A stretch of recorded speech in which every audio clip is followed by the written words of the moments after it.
Welcome to V2V podcast, Vision to Value. Hi, I'm Daiji Kimura. I'm the head of growth at Invedo, a custom software agency, and the founder of daijikimura.com, where we help to execute innovative projects that really deliver, whether that's boosting ROI, increasing sales, or driving meaningful change. If you're managing digital projects or leading a tech business, you're in the right place. I know how overwhelming it can be to stay on top of trends, manage constant change, and cut through the noise. That's why this podcast is all about keeping complex topics simple, hands-on, and grounded.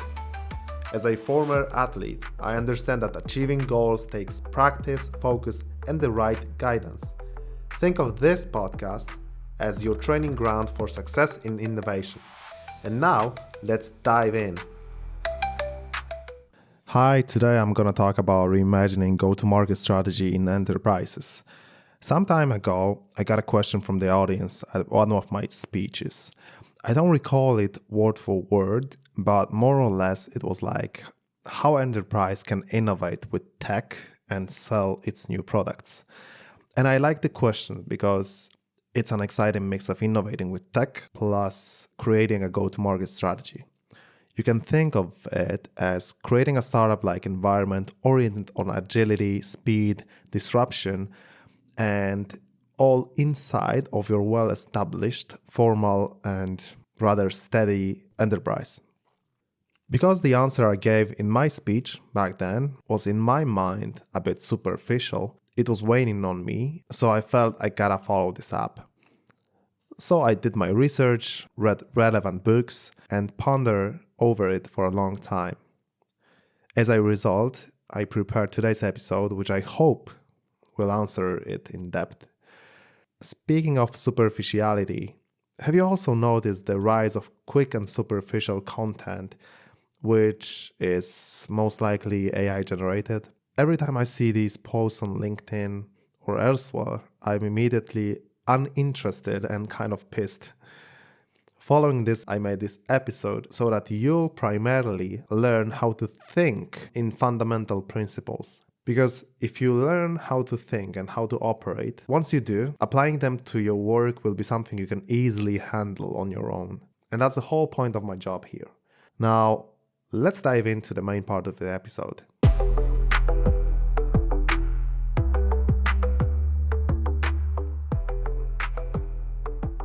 First thing first, let me clarify what we'll talk about and what we will not. We talk about enterprise companies running tech innovations and not startups. However, we will take inspirations from their business models and borrow the best elements from startup companies. The second, forget about innovations for internal purposes such as optimizing business processes, savings, etc. We focus only on what's sellable externally. Also, we talk about disruptive innovation here, not sustaining innovations. And last but not least, I refuse to drive the hype and buzzwords, assuming that you have it enough at your daily work, and I am not gonna do this here, so no worries. Now let's get methodical and connect the dots. As a first step, you need to be specific about what on earth you want. What's your job to be done as a leader? Let's say to bring an entirely new tech innovation to the market. And that's what your company expects from you and you are paid for. And now congratulations, you have an extraordinarily difficult job. Because you're caught between a rock and a hard place, facing the tough realities of the market on one side and on the other, the unfavorable conditions for agile innovation in enterprise. But that's okay because it's life's challenges that shape us, not a smooth and effortless journey. So how you can deal with that?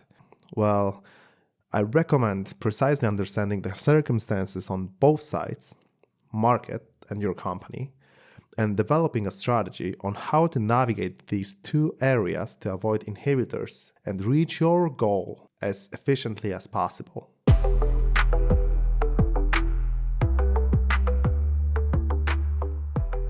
Okay, so now that you have a bigger picture and you know exactly what's lurking on you from both sides, let's talk about go-to-market strategies.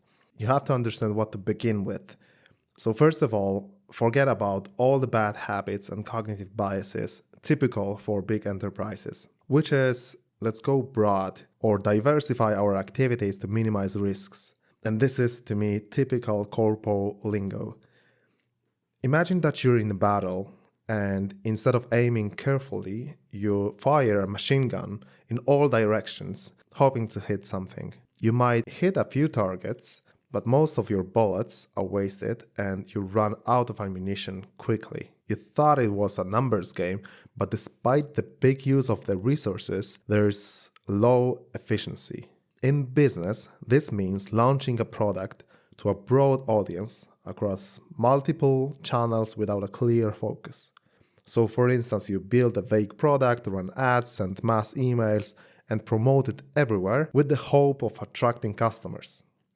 But a lot of efforts and budget might be wasted. People aren't interested or simply don't understand your value proposition. And this is called the spray and pray method. Don't do that. You know why it's so easy to fall for it?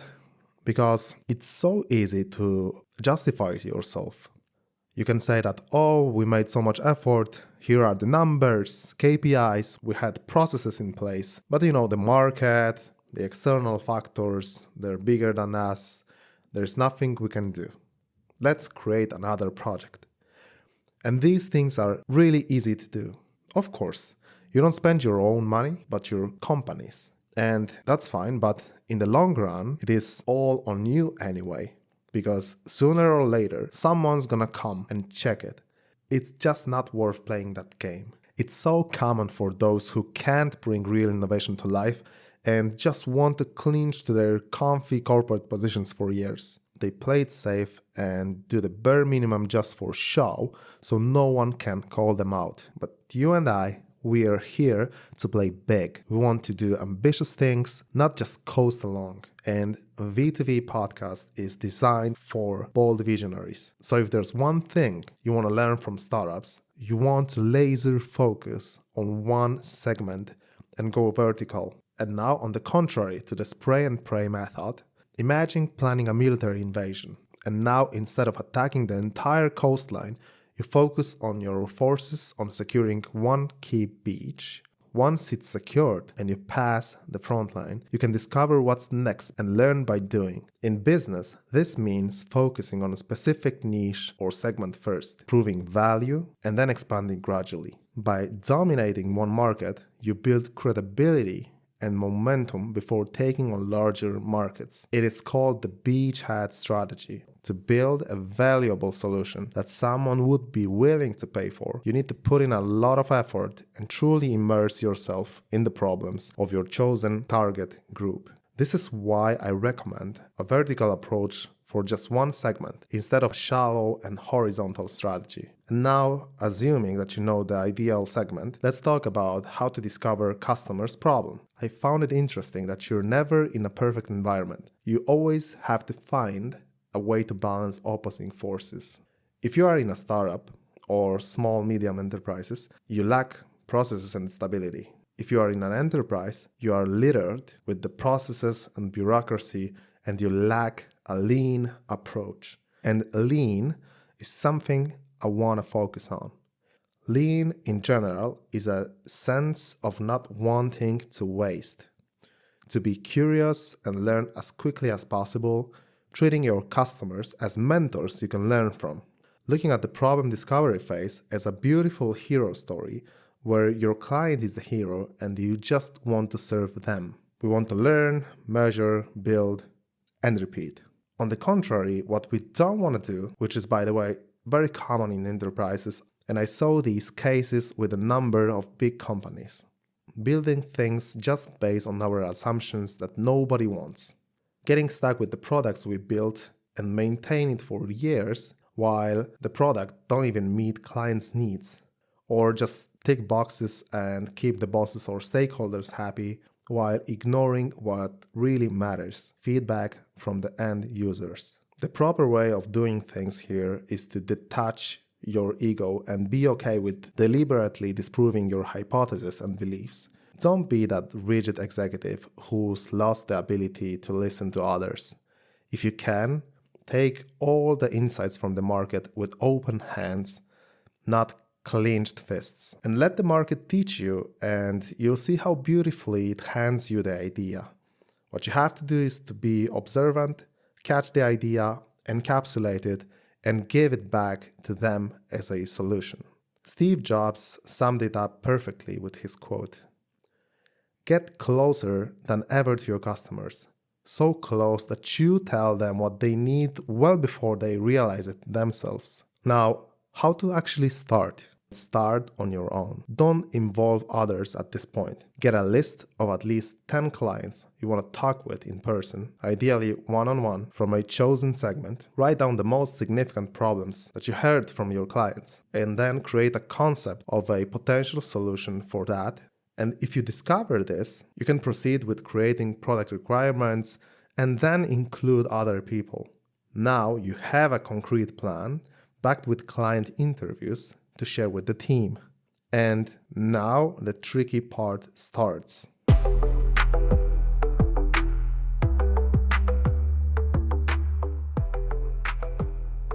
Let me talk about inhibitors. Even if you made a great effort and you are finally proud of your work in the problem discovery phase, do not get attached to it. Assume your team won't accept that. First of all, as an innovator, you are a threat to the status quo in your organization.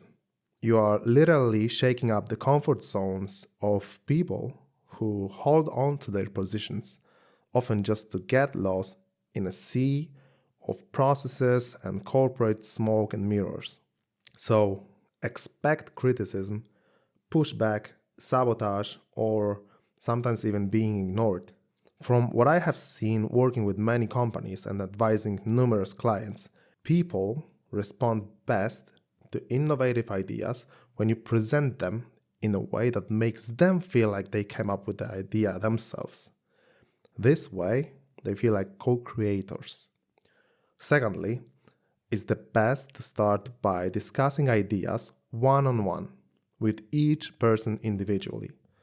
Once you've secured buy-in from everyone, you can form an official team. And I don't mean ignoring your coworkers' opinions and feedback. They can often be right and improve your idea, and you have to be open to it. But also, keep in mind the conflicting interests of different people in your organization. Your role as a leader isn't just about getting things done. It's about making sure people don't feel threatened in the process. And last but not least, do not take credit alone for a successful project.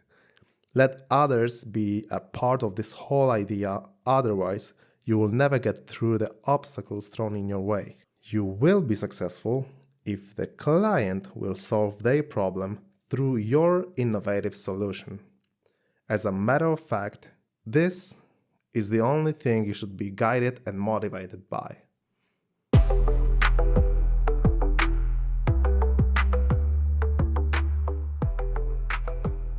Okay, so you've built an MVP, the market accepted it, and now what? So, in order to go beyond a product, you have to know how to scale further. So now let's switch gears and assume that you've successfully pushed your idea through the company and delivered an MVP to your customers. I'd like to briefly walk you through the vision of scaling, okay? So imagine a heavy wheel. At first, it takes a lot of effort to push. And it was the case when you alone run the customer problem discovery phase. You had to introduce an idea internally, get buy-in, and kick off. And as time goes by, it gains some momentum. The more it turns, the easier it gets, requiring less effort to maintain speed. But if the wheel has friction like rust or bumps, it slows down, requiring more force to keep it going. These bumps are things like poor customer experiences, inefficiencies, bugs, etc. Removing these obstacles, such as improving processes, helps it respin the wheel. Once the wheel is in motion again, even small pushes like customer referrals or product improvements keep it going. If you stop pushing altogether, the wheel will gradually lose speed and stop, just like a business that neglects its customers or stop innovating. So the point here is to build a system where the wheel spins with minimum effort, powered by happy customers, efficient operations, and continuous improvement. To give you more context, this strategy is called the flywheel growth strategy. The flywheel growth strategy, popularized by HubSpot, is a modern approach to business growth that replaces the traditional funnel model. It emphasizes momentum, continuous improvement, and customer centricity to create a sustainable growth. And like the funnel, which focuses primarily on acquiring new customers, the flywheel considers how to keep them engaged and turn them into advocates to drive further growth. So how can we apply this idea to tech innovation projects in enterprises? To make it more hands-on, I'll break it down for you. So in the main principle, the flywheel can be a representation of different departments that seamlessly collaborate, and the process is not linear. What I mean by that is that you can appoint different departments to work in hand, not in silos. These teams can be delivery team, for example, you as a leader, tech team, customer success team, project managers, etc. People who build things for clients and keep them happy. Sales team, people who speak with new and existing clients. Usually, they are the first to discover new problems to address before others will discover it. And the marketing team is responsible for communicating broadly about your project and then generate leads for sales team. I will now give you an example of well-functioning flywheel process. So imagine that your sales rep discovers a new problem. The delivery team can address it by rapidly prototyping a solution and already validating it against real clients. The marketing team can already start communicating broadly about it and bring even more leads with similar problems to the sales team's pipeline.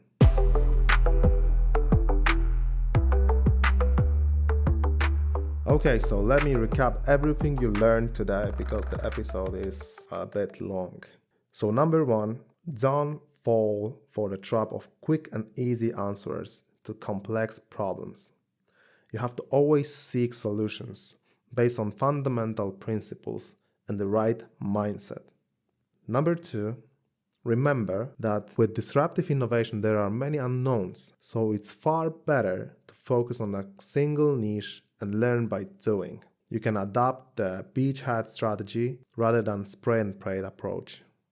The third one is the problem discovery phase should always precede product development. Treat problem discovery like an engaging hero's journey where you learn from the customer and help solve their problem and making them the hero while you play the supporting role.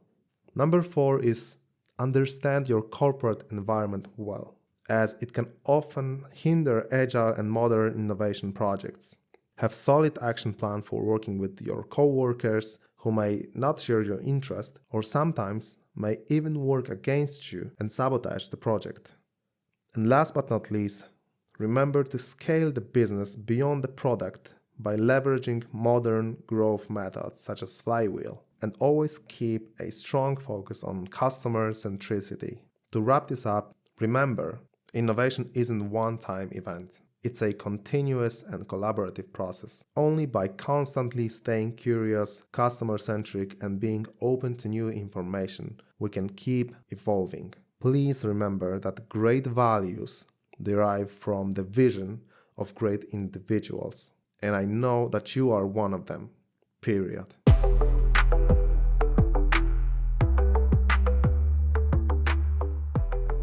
Thank you so much for sticking with me to the end of the episode. Frankly speaking, I had a lot of mixed feelings and self-doubts while preparing this topic.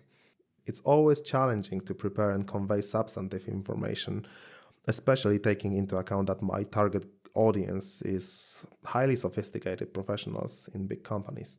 Anyway, I hope you liked the episode. If you have any questions, just reach out to me on LinkedIn, Daiji Kimura, or simply visit my website, daijikimura.com. That's all for today. I'm looking forward to hearing from you. Have a good one. Bye.